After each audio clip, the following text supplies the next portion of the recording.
दोस्तों, आज हम जिस भौतिक घटना को सुनने वाले हैं वह सालों से बंद पड़े एक मर्ग की सच्ची घटना है। एक ऐसा मर्ग जिसके आसपास आज भी कोई नहीं रहता। इसलिए दोस्तों, इस घटना को अच्छे से समझने के लिए हम इस घटना को अनिल के पॉइंट ऑफ व्यू से सुनेंगे, जिसने उस मर्ग के पास वाले घर में कुछ महीने गुजारे थे। दोस्तों, ये बात है 2001 की, जब मैं हाल ही में शादी करके नौकरी की तलाश में पुरानी दिल्ली आया था। तब ना तो वहाँ मेरे परिवार का कोई रहता था और ना ही कोई दोस्त। हालांकि मुझे रहने के लिए घर तो मिल गया था, लेकिन वह घर मेन रूट से थोड़ा अंदर ठीक एक बंद बड़े मर्ग के पास था, जो कि एक छोटे से जंगल से सटा हुआ था। यानी कि जो लोग पहले उस मर्ग में काम करते थे वह घर उन्हीं के रहने के लिए बना था। लेकिन उस मर्ग को बंद हुए कई साल हो चुके थे, जिसकी वजह से वहाँ रहने वाला कोई नहीं था। इसलिए मुझे वह घर थोड़ा सस्ते में भी मिल गया। लेकिन अगर तब मुझे यह पता होता कि उस घर का सस्ता होने का कारण कुछ और भी है, तो शायद मैं उस घर में कभी नहीं रुकता। वैसे तो शुरुआत में मुझे और मेरी बीवी को वह घर बड़ा ही आकर्षक लगा था, लेकिन उसी घर में धीरे धीरे हमारे साथ ऐसे चीज़ें होने लगे थे जिसकी वजह से वहाँ रहना मुश्किल हो गया था। हालांकि यह सब आलोक घटनाएं तो पहले दिन से ही शुरू हो चुके थे, लेकिन मैंने उस पर एक हफ्ते के बाद से गौर करना शुरू किया था। एक रात जब मैं और मेरी बीवी सो रहे थे, तब मुझे अचानक से किचन में कुछ आवाज़ सुनाई दिया। वैसे तो पहले मुझे यह लगा था कि शायद से वो कोई चूहा वगैरह होगा, लेकिन ना जाने क्यों वह आवाज़ धीरे धीरे हमारे कमरे के और भी करीब आ रहा था। गौर से सुना तो ऐसा लगा कि कोई चलते हुए हमारी तरफ आ रहा है। इसलिए मैंने जल्दी से कमरे का लाइट जला दिया, पर जैसे ही वह लाइट जला वैसे ही वह आवाज़ अचानक से बंद हो गया। लेकिन इसमें सबसे अजीब बात यह थी कि जैसे मैंने लाइट्स को बंद किया चलने का, वह आवाज़ फिर से शुरू हो गया, जो ठीक हमारे कमरे के उस खिड़की की तरफ से आ रहा था जहाँ से हमें जंगल साफ दिखता था। इसलिए वहाँ कौन है ये देखने के लिए मैंने लाइट्स को फिर से जलाया, पर लाइट के जलते ही वह आवाज़ पहले की तरह ही फिर से बंद हो गया। हालांकि मुझे इसकी वजह से डर तो लगा था, लेकिन मन में ऐसा ख्याल भी आ रहा था कि शायद से वह कोई आदमी होगा, यानी कि चोर वगैरह, क्योंकि उस समय हमारे किचन से सामान भी चोरी होने लगा था। लेकिन जैसे जैसे समय बीतता गया वैसे वैसे डर का सिलसिला भी बढ़ता गया, यानी कि किचन में से सामान का गायब होना और बाकी चीज़ों का उनके जगह पर ना मिलना। ये सभी तो उनके सामने मामूली घटना है, जो कि इसके बाद हमारे साथ हुआ था। उस रात यही कोई 1 या 1:30 बजे होंगे जब मुझे यह महसूस हुआ कि रज़ा के नीचे किसी का हाथ है, जो कि गीला और बहुत ही ठंडा था। और जैसे ही उस हाथ ने मेरे पीठ को छुआ वैसे ही मैं झटपट रज़ाई को खींच कर खड़ा हो गया, पर वहाँ कुछ नहीं था, जिसको देखकर मेरा पूरा शरीर डर के मारे सुन पड़ चुका था।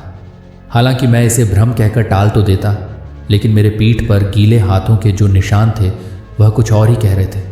इस घटना के 2 या 3 दिन के बाद मेरी बीवी के साथ भी कुछ ऐसा ही हुआ। तब रात के करीब 9-4 बजे थे और मेरी बीवी किचन में खाना गर्म कर रही थी।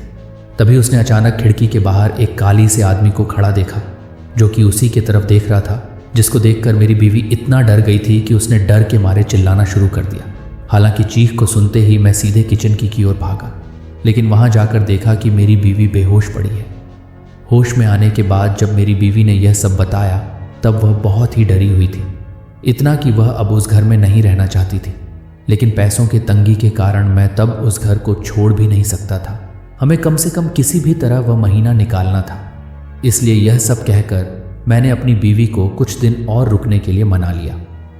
हालांकि कहने को तो हम वहाँ पर सिर्फ कुछ दिनों के लिए ही रहने वाले थे, लेकिन वह कुछ दिन भी हमारे लिए महीनों के बराबर था, क्योंकि इसी बीच मेरी बीवी ना जाने क्यों अचानक बीमार पड़ने लगी। हालांकि नया नया नौकरी लगने की वजह से मैं ज़्यादा छुट्टी तो नहीं ले सकता था, पर फिर भी मैं जैसे तैसे अपने मालिक से बात करके 2 दिनों के लिए काम पर नहीं गया। और उन्हीं छुट्टी के रोज़ एक दोपहर जब मैं किचन में था, तब मुझे भी वह काला सा आदमी एक झाड़ी के पीछे दिखाई दिया, जिसको कुछ दिनों पहले मेरी बीवी ने देखा था। इसलिए सब कुछ वैसे ही छोड़कर मैं उस आदमी का पीछा करने लगा, क्योंकि मैं यह यकीन से कह सकता था कि वह एक आदमी ही है।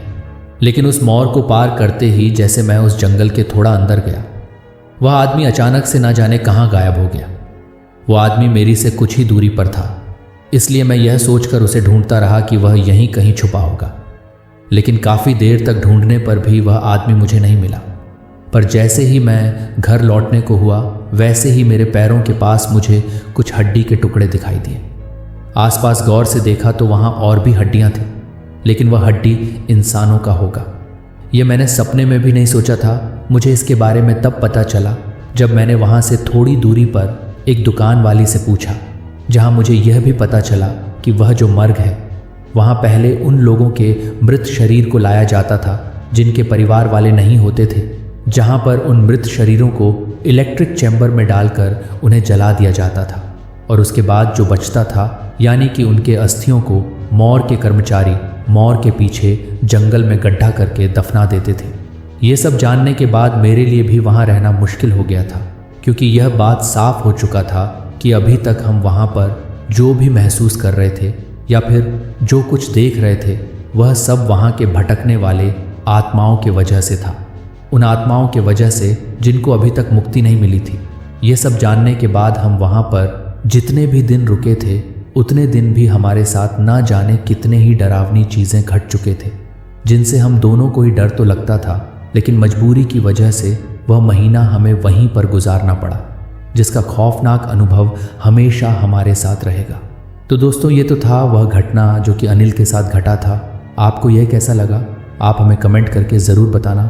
उम्मीद करता हूँ कि आपको ये पसंद आया होगा, और अगर आया हो तो प्लीज़ इस वीडियो को दिल से एक लाइक करके अपने दोस्तों के साथ शेयर ज़रूर करें, और उसके साथ ही साथ सब्सक्राइब बटन को दबाकर बेल आइकन को भी दबा दें, ताकि हमारी आने वाली सभी वीडियोस आप तक जल्द से जल्द पहुंच सकें। धन्यवाद दोस्तों।